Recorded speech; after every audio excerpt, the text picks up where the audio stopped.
Olá, é um prazer estar aqui novamente para podermos refletirmos sobre mais um tema do Evangelho segundo o Espiritismo, para que possamos, como sempre, aumentar o nosso entendimento, o nosso conhecimento sobre esse Evangelho abençoado, onde nós encontramos tantas oportunidades de nos entendermos, de entender a relação do próximo conosco, de compreender a nossa responsabilidade diante aqui dessa sociedade em que nós nos encontramos hoje, porque sabemos, segundo a doutrina dos Espíritos, que isso é um instante na nossa existência, porque considerando que somos seres imortais, esse período em que nós passamos aqui é um nada, diante dessa condição da imortalidade que temos. Então, que possamos estar sempre nos ligando e nos conectando com coisas boas, procurando sempre dar o melhor de nós, o melhor que nós conseguirmos para o nosso próximo. Então, para quem não me conhece, meu nome é Geraldo. Eu estou aqui nesse vídeo, no dia de hoje, representando a comunidade espírita Caminheiros do Amor, que fica na cidade de São Paulo, na Rua Arnaldo Magnicaro, número 1370, no bairro de Santo Amaro. Então vamos, como a gente sempre recomenda, a gente sempre pede, e é sempre bom, nós irmos nos mentalizando num ambiente muito tranquilo, muito sereno, deixando que todas as preocupações do dia saiam o máximo possível que nós conseguimos da nossa mente, para que agora, aqui neste momento, durante esses minutos em que nós vamos ficar aqui, nós possamos estar bastante serenos com a nossa mente, os nossos corações, numa vibração de energia, de muito amor, de muita paz, porque aí sim nós conseguimos sempre absorver os ensinamentos que o Evangelho traz para nós. Então hoje aqui, como eu já disse, nós vamos trazer mais um tema do Evangelho segundo o Espiritismo, o capítulo 16, item 11, emprego da riqueza. Então vamos analisar aqui o que está nos trazendo esse Evangelho, emprego da riqueza.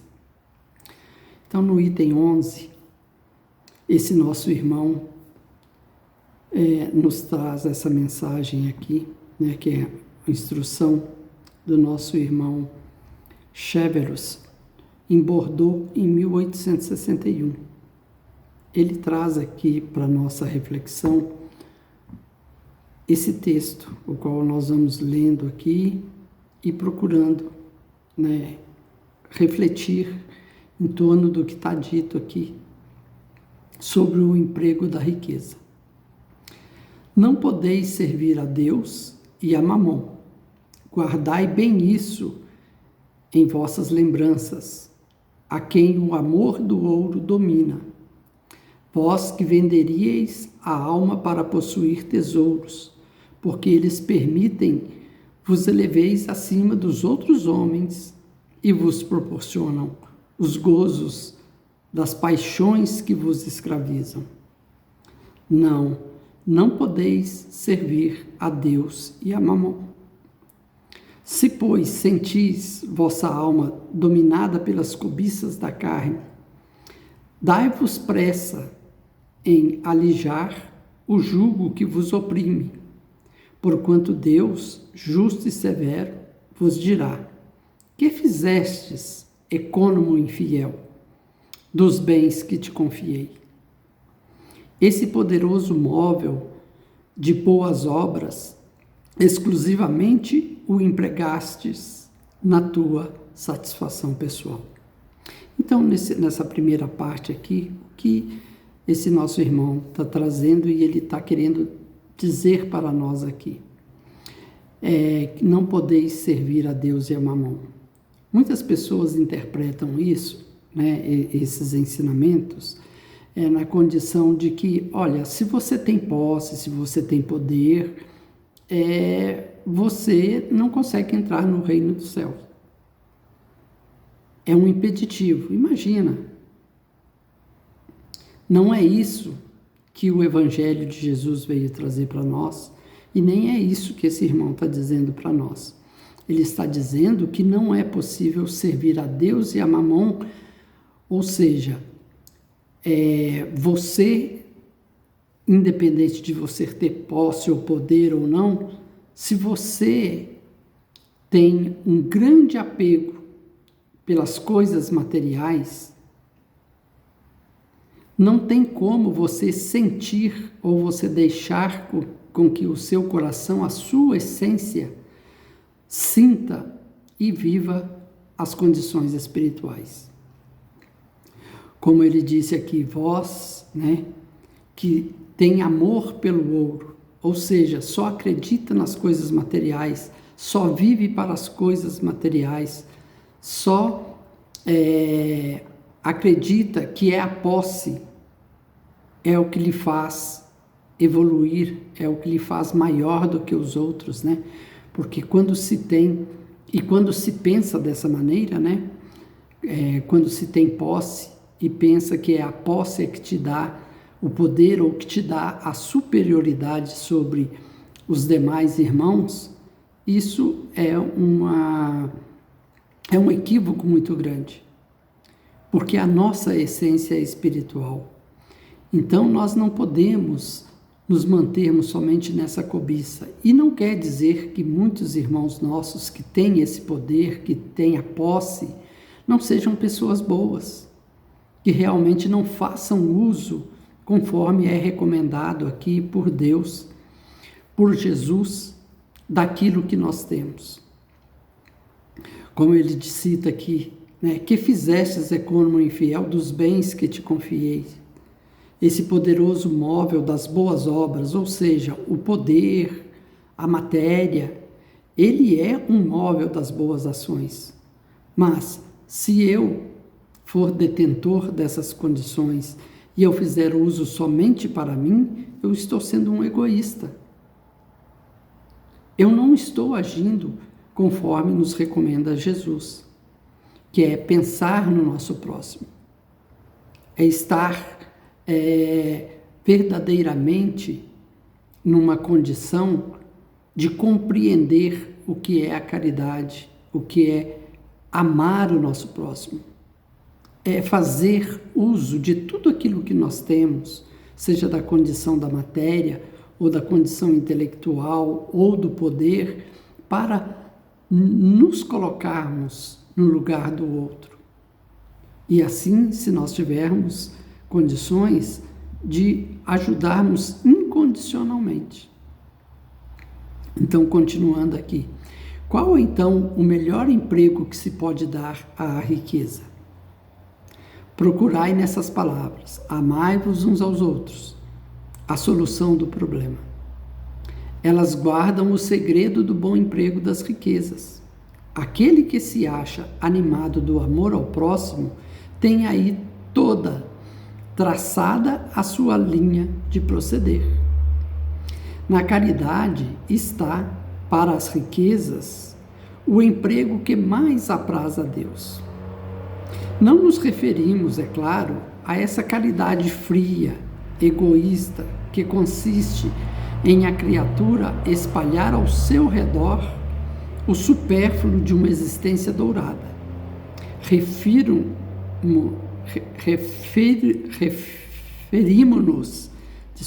Referimos-nos à caridade plena de amor, que procura desgraças e a ergue, sem a humilhar. Rico, dá o que te sobra. Faze mais, dá um pouco do que te é necessário, porquanto de que necessitas ainda é supérfluo, mas dá com sabedoria. Então, essa máxima de amar-vos uns aos outros, é a grande oportunidade que nós temos, né, de praticarmos a caridade. Porque, conforme nós já comentamos, independente de nós termos o poder, ou nós termos a posse da matéria, nós temos muitas outras condições de erguermos os nossos irmãos que se encontram na condição da simplicidade, na condição da humildade e na condição de não ter o necessário para sobreviverem.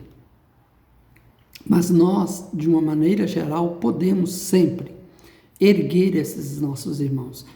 E aqui, no que esse nosso irmão veio trazer para nós precisamos tomar muito cuidado ao praticar a caridade, ao colocar as nossas riquezas em benefício do outro. Porque muitas vezes nós queremos questionar primeiro, né? Ah, mas por que o fulano ou ciclano está nessa condição? Nós não devemos fazer isso, porque isso é nós estarmos tentando humilhar esses nossos irmãos. E a caridade verdadeira, ela não tem essa intenção, muito pelo contrário, tem a intenção de realmente erguer, dar dignidade, né? Procurar elevar e não menosprezar ou afundar ainda mais os nossos irmãos que cruzam os nossos caminhos com as suas necessidades peculiares. Então, qual é o melhor emprego da riqueza? Colocá-la à disposição daqueles que necessitam, daqueles que vão cruzar os nossos caminhos e que se demonstram numa condição de necessidade. E vamos, não praticar essa caridade, como disse nosso irmão aqui, a caridade fria, sem sentimento, ajudar por ajudar para cumprir ritual, para que as outras pessoas vejam, olha como ele é bom, ele está ajudando aqueles que necessitam, mas sem sentimento nenhum no coração, sem nenhuma intenção verdadeira de erguer aquele, de acabar com o sofrimento daquele que está naquela condição, Como ele terminou essa parte aqui da sua instrução, ele diz o seguinte: dá com sabedoria. Então, que possamos praticar a caridade, seja em qual for o contexto, em qual for a condição, com sabedoria, procurando colocar verdadeiramente o nosso sentimento de amor, de compaixão para com os nossos semelhantes, Porque essa condição, quando você a pratica, a caridade, você se coloca no lugar do outro, esse é o emprego das suas disponibilidades, sejam elas quais forem, que mais apraz a Deus. Mas com essa condição, com sabedoria, procurando levar realmente o amparo, levar realmente o aconchego, seja ele emocional, seja ele material, para aqueles que cruzam o seu caminho. E na última parte aqui, ele diz assim: não repilas o que se queixa com receio de que te engane. Vai às origens do mal. Alivia primeiro, em seguida informa-te e vê se o trabalho, os conselhos, mesmo a afeição, não serão mais eficazes do que a tua esmola. Então, não vamos repelir aquele que está chegando até nós e nos solicitando uma ajuda, no sentido ou pensando já com um preconceito, com uma opinião já preconcebida. Esse aí já veio me enganar. É mais um que está tentando me enganar. Está se colocando numa condição de necessitado, mas eu sei que isso aí não é verdade. Isso aqui é só um termo que a gente costuma usar, é só para inglês ver. ele está querendo aproveitar, tirar proveito de mim. Então, se isso acontece, isso não é um problema, não tem a ver comigo, tem a ver com aquele que quer me enganar. Mas então, sem fazer esses julgamentos, sem ter esse preconceito, né, esse conceito pré-determinado, alivia primeiro. Chegou o pedido de ajuda, viu a necessidade, alivia primeiro, socorre, ajuda, depois vá investigar. E antes, às vezes a gente imagina que todos aqueles que estão chegando até nós para pedir algo, nós estamos achando que é bem material, que só quer a matéria. Não, muitas vezes a matéria é um pretexto de muitos irmãos nossos que se achegam até nós para ter o nosso carinho, né, para se fazer visto, porque vivem à margem, né, da sociedade. Então, o que eles mais querem, muitas vezes, né, é um conselho, é ouvir uma palavra amiga, ou às vezes, né, ter um ouvido que eu escute. Muitas vezes só trocar algumas palavras, muitas vezes somente um abraço. Então, nós precisamos tomar cuidado com essas opiniões pré-concebidas que nós temos, né? E ficarmos nos utilizando dessa condição. Mas hoje em dia todo mundo é esperto, todo mundo só quer aproveitar. Não tenhamos isso em mente. Procuremos sempre fazer o melhor que nós pudermos. Se é realmente alguém que quer nos enganar, isso é uma responsabilidade dele.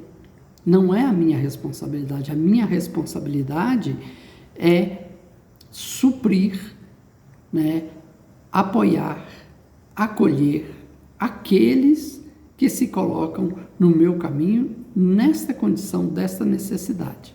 Se não é verdade, depois é uma condição que cada um de nós temos que acertar contas, que temos que resolver, né? Porque nós somos responsáveis pelas nossas ações.